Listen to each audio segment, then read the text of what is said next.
Assalamualaikum warahmatullahi wabarakatuh. Hai semua, perkenalkan nama saya Ahmad. Saya dari kelas Kimia A dengan nomor NIM 13076210021. Saya berasal dari Prodi Kimia UNJ angkatan 2021.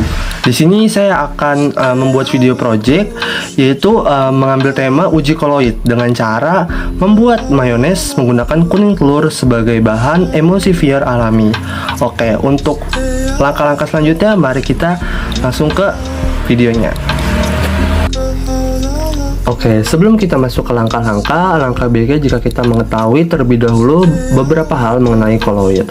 Jadi mayones ini merupakan koloid yang berjenis emulsi. Emulsi adalah suatu sistem yang terdiri dari dua fase cairan yang tidak saling melarutkan. Emulsi adalah sistem dua fase yang salah satu cairannya itu terdispersi dalam cairan yang lain dalam bentuk tetesan kecil. Misalnya minyak ini merupakan fase terdispersi dan larutan air ini merupakan fase pembawa. Sistem ini dinamakan sistem emulsi minyak dalam air. Pada produk mayones sendiri, bagian yang terdispersi adalah minyak dan bagian yang mendispersi adalah asam cuka. Dan bagian emulsifiernya adalah kuning telur.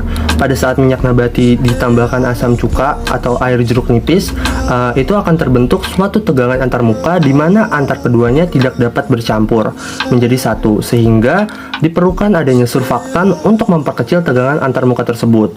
Nah, dalam hal ini adalah lecitin pada kuning telur. Kuning telur ini merupakan emulsifier yang sangat kuat karena satu ujung molekul tersebut suka air dan satu ujung molekul yang lainnya suka minyak. Oleh karena itu, bahan itu dapat dijadikan jembatan untuk mencampurkan antara bahan lemak dan bahan air. Mekanisme lecitin dalam pembuatan mayones yang dapat menyatukan minyak dan air adalah fosfolipid. Karena fosfolipid ini merupakan pembentuk lecitin yang terdiri dari bagian polar dan bagian yang non-polar. Struktur fosfolipid ini pada kepalanya ini dia bersifat hidrofilik atau suka air, dan pada ekor ini dia bersifat hidrofobik alias sukar air. Ketika berada pada kondisi di dalam air, fosfolipid ini dapat membentuk berbagai struktur tergantung pada sifat spesifiknya. Dan dalam hal pembuatan mayones ini, fosfolipid ini membentuk atau berperan sebagai emulsifier, di mana yang berperan dalam menyatukan antara minyak nabati dan jeruk nipis atau asam cuka ini merupakan bahan utama pembuatan mayones menjadi suatu emulsi setengah padat yang kompak atau sering disebut juga emulsi permanen. Oke, lalu ini adalah bahan-bahan untuk membuat mayones. Pertama, ada 290 ml minyak, 1 butir kuning telur, 1/4 sendok teh garam, dan setengah buah jeruk nipis. Ini adalah alat dan bahan untuk membuat mayones. Oke, selanjutnya kita langsung aja ke cara kerjanya. Yang pertama, 1 butir kuning telur ini ditambahkan 1 sendok makan air jeruk nipis. 1 sendok makan air jeruk nipis.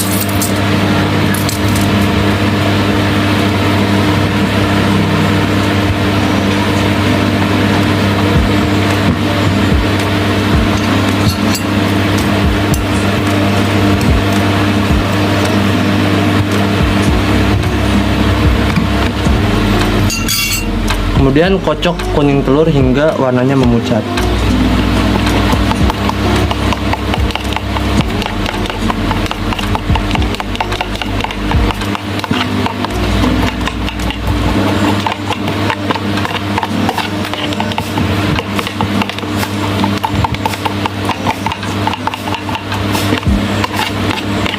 Jika warnanya belum memucat, bisa ditambahkan lagi air jeruk nipis.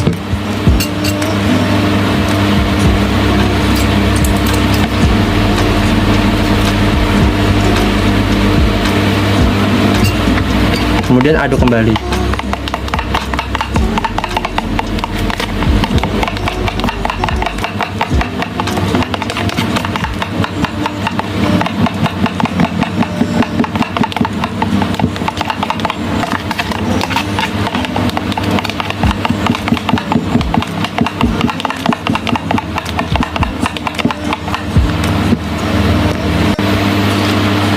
Setelah warna kuning memucat, tambahkan 290 ml minyak secara perlahan dengan 1 sendok. Kemudian aduk lagi.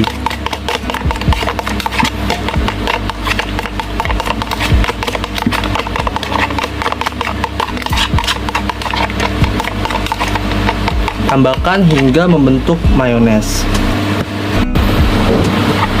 Jika tekstur sudah seperti mayones, tambahkan setengah sendok teh garam. Kemudian aduk kembali.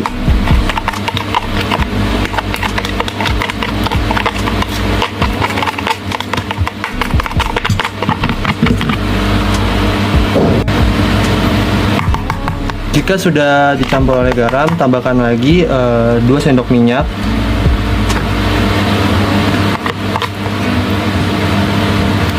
Lalu aduk kembali.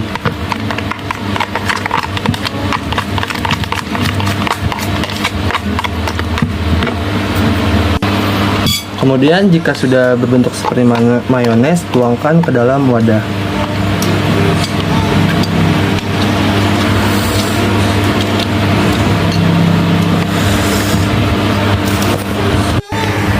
Berikut merupakan hasil dari pembuatan mayones tadi.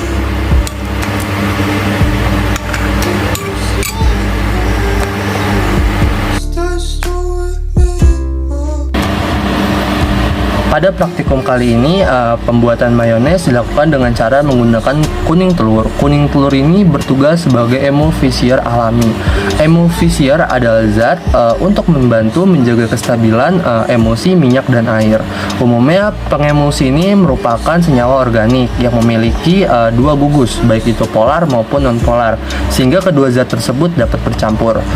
Kemudian kuning telur ini dicampur oleh air jeruk nipis. Air jeruk nipis ini berfungsi untuk membunuh kuman pada telur dan merupakan zat terdispersi dalam medium pendispersi minyak.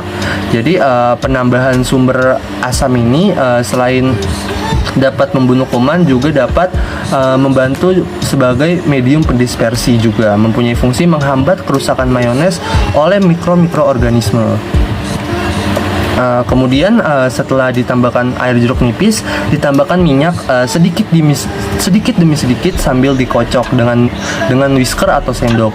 Minyak ini merupakan salah satu kelompok golongan lipid, yaitu senyawa organik yang terdapat di alam serta tidak larut dalam air, tetapi larut dalam pelarut organik nonpolar, misalnya dietil ether, kloroform, benzena, dan hidrokarbon lainnya yang polaritasnya sama. Jadi setelah minyak cukup ini, kita menambahkan garam. Nah, fungsi garam ini adalah untuk penyedap rasa dan juga berfungsi sebagai pengkoagulasi protein pada telur, sehingga terjadi penggumpalan yang mengakibatkan meningkatnya viskositas atau kekentalan adonan, sehingga teksturnya ini menjadi seperti mayones.